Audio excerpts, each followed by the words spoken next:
उदगीर ग्रामीण पोलीस स्टेशननी काल 24 तारखेला रात्री उशिरा एक गुप्त माहिती मिळाली होती. त्या माहितीनुसार आमच्या डीबीच्या लोकांनी एक संशयित वाहन इटिओस गाडीचा पाठलाग केला.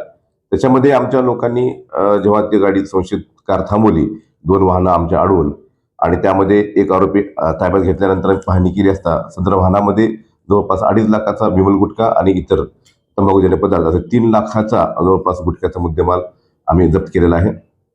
सदर कारवाई ही माननीय पोलीस अधीक्षक श्री अमोल तांबे साहेब, अपर पोलीस अधीक्षक श्री मंगेश चव्हाण साहेब आणि डीवायपी भाजनवटे साहेब यांच्या मार्गदर्शनाखाली झालेली आहे.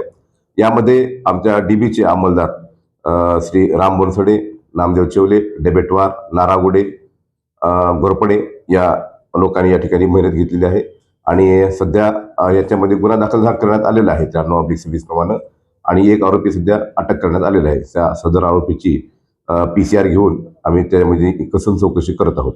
नमूद इटिओस वाहन जे होतं त्या इटिओस वाहनामध्ये आम्हाला जवळपास 2.5 लाखाचा विमल गुटखा आणि इतर गुटखा असा 3 लाखाचा गुटखा आम्हाला सापडलेला आहे आणि इटिओस वाहन हे जप्त करण्यात आले आहे. सदर गुन्ह्यामध्ये एकूण 10 लाखाचा मुद्देमाल जवळपास आम्ही जप्त केलेला आहे.